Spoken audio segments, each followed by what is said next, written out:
It's hard to find champions in the UFC who have never been defeated. From Edmen Shahbazyan, who never recovered from being TKO'd, to Darren Till, who lost 2 consecutive fights and couldn't get back up. Here are the fighters whose careers never recovered after their first loss. Starting with Edmen Shahbazyan. He emerged as a highly touted prospect in the UFC, and his old training partner and manager, Ronda Rousey, considered him a future champion. Edmen was known as the Golden Boy, and he earned his 3 UFC victories, which brought his MMA record to 11-0. Back then, he was young, smart, and strong. But unluckily for him, the UFC decided to fast-track him to the middleweight rankings, which led to an instant pop in his momentum. Edmen had a face-off with Derek Brunson at UFC Fight Night 173, which was a brutally one-sided fight. Derek TKO'd Edmen in the 3rd round, and the Golden Boy never really recovered from that loss. Not saying foul play on Brunson's part, but You want to continue? yeah, yes, we're Hey, stop. Let them do their thing. I'll talk to them. He lost his next 2 fights with Jack Hermanson and Nasruddin Imavov, and his rankings sank until he was no longer as celebrated as he once was. He simply faded into the background, kinda like this next fighter, Darren Till. Just like Shahbazyan, Darren was an undefeated champ. Many fans believed he'd one day capture UFC gold. Till used his powerful combo of size and speed to boost his counterpunches at welterweight to win fights. His strong suit was that he managed to do this with minimal amount of damage to himself. Known as the Gorilla, Darren was at the edge of stardom at UFC 228. His spotless record included wins over UFC legends like the Cowboy, Donald Cerrone, and 2-time welterweight title challenger, Stephen Thompson. He'd get thunderous ovations from the audience when he entered the cage. Things went downhill when he clashed with Tyron Woodley in the octagon. At that time, Tyron was the defending UFC welterweight champ, and he very quickly reminded Darren of that. This led to Darren suffering his first loss as Tyron dropped and choked him out in the 2nd round. To no avail. Oh, look out. He's looking for darts. Looking for darts. Tyron looking for a submission here. Darren Till not the tap and tight. They got a tap. Tyron Woodley, baby. The Gorilla faced another defeat quickly after in a matchup against Jorge Masvidal. Unfortunately, his career never really recovered after that. He won the next fight against Kelvin Gastelum at UFC 244, but he gave a pretty mid-performance that didn't impress anyone. He lost 2 other fights soon after to Derek Brunson and Robert Whittaker, and racked up injuries that kept him from fighting consistently. Poor Darren, he started off so strong, but he let his consecutive losses get to him, and Chris Weidman is no stranger to it either. In his prime, he ended Anderson Silva's 16-fight winning streak to steal the middleweight title. Following that, he had a pretty successful title defense run against MMA icons, such as Vitor Belfort and Lyoto Machida. However, many people thought his biggest threat was Luke Rockhold. Rockhold was a former Strikeforce middleweight champ. He used the perfect blend of striking and slick jiu-jitsu skills to get to Weidman. At UFC 194, when the two finally had a face-off, Chris experienced a pretty humiliating defeat. The ref awarded Luke the win in the 4th round after a TKO'd Weidman. After suffering this career-altering beating, Chris lost another match to Yoel Romero. These knees that you land are completely legal. It's absolutely legal. The referee made a mistake in thinking. Second one.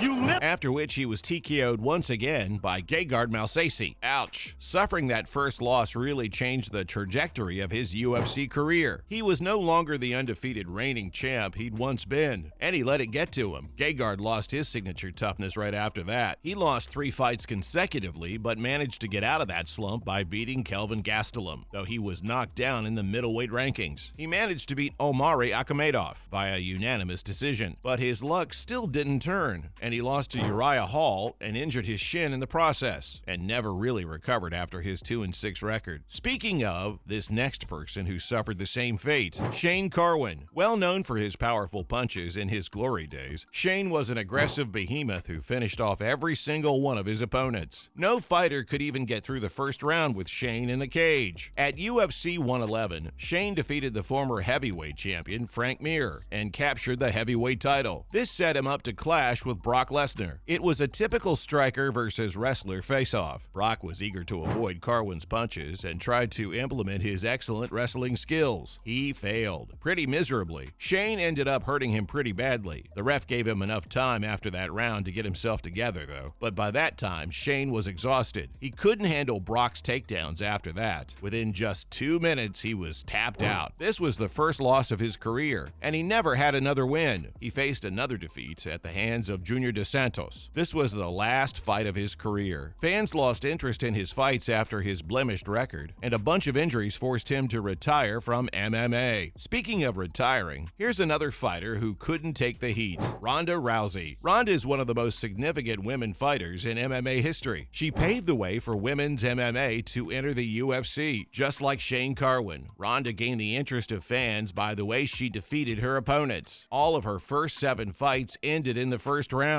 Her 8th fight was against Miesha Tate, and it was the first time a bout went beyond the first round. Rousey still won via her signature move, an armbar. Instead of the first round, though, this win was earned in the 3rd round. She evolved as a fighter in the following bouts, and ended up beating her rivals with powerful strikes. Her first defeat came at the hands of Holly Holm at UFC 193. Before this, Rousey was at a 12-0 winning streak. Holm bested her by landing a thunderous left high kick in the 2nd round. This was a shattering defeat for Ronda, who ended up taking a break from the sport soon after. She even hid from cameras and asked interviewers not to ask about the humiliating defeat. 1 year later, Rousey returned to fight against Amanda Nunes, which ended in another embarrassing defeat for the fighter. After suffering 2 consecutive losses, Ronda couldn't take it anymore and decided to retire from the sport. By now, it seems like most of these legends succumbed to their failures, and this next guy's no different either: Brock Lesnar. This MMA champ's fall from grace was simply tragic. I think we can all agree that it cut his impressive career shorter than it should have been. In his very first bout, Lesnar ended up knocking out the former UFC champ, Frank Mir. After that, he was pretty much thrown to the wolves. He had to fight the top contenders. Brock proved his worth time and again, though. He defeated Randy Couture, who was known as the Natural, and captured MMA's top crown. Lesnar then went on to headline the biggest MMA event in all of history at UFC 100. That is, until Cain Velasquez came along and made him give up that title. Never has the UFC seen a fighter draw on the crowds like Lesnar did, but his inability to take a punch brought his career to a tragic halt. His days in the UFC came to a standstill after that defeat. He was also suffering from diverticulitis, which made practicing mixed martial arts pretty hard for him. Still, he left behind quite a legacy in the UFC, one that rings true to this day. And there you have it. These were the fighters whose careers never recovered after their first loss. And we'll see you in the next one.